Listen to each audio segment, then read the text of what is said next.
तो बताइए DNA RNA की स्ट्रक्चर हम देख लेते हैं। डीएनए की स्ट्रक्चर क्या होती है? डबल स्टैंडर्ड होती है। आरएनए की स्ट्रक्चर सिंगल स्टैंडर्ड होती है। डीएनए की यदि फुल फॉर्म पूछ लेगा तो क्या बताइएगा? डीएनए का डीऑक्सी राइबोज न्यूक्लिक एसिड होता है।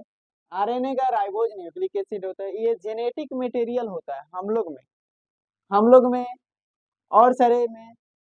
हम लोग क्या आते हैं? एनिमिलिया किंगडम में आते हैं। तो एनिमिलिया किंगडम की होती है, प्लांट किंगडम की होती है और बैक्टीरियल किंगडम की होती है। जो प्लांट किंगडम क्या पौधे वाला होता है, जीवाणु वाला क्या बैक्टीरियल किंगडम होता है।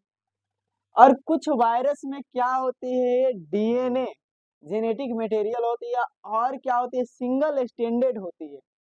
जैसे आपको दिखाई दे रहा है कि कोलीफेज इंटू 174 वायरस, जो कि क्या होता है? इसमें सिंगल स्टैंडर्ड डीएनए होता है। और लेमडा फेज जीवाणु भोजी क्या होता है? ये इसमें भी क्या होता है? सिंगल स्टैंडर्ड डीएनए होता है। इसमें सिंगल स्टैंडर्ड डीएनए होता है। और यहाँ पर देख लेते हैं आरएनए की। आरएनए क्या होता है? जेनेटिक मटेरियल किसमें होता है? वायरस में।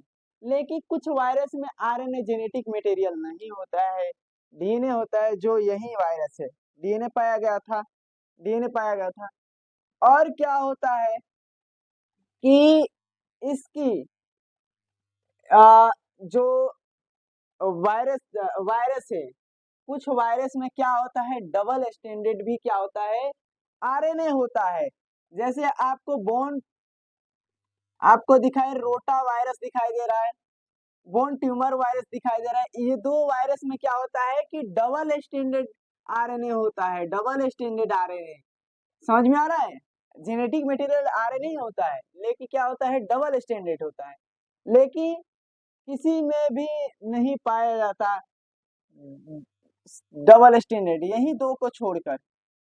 और चलिए ठीक है, आज का लेक्चर वीडियो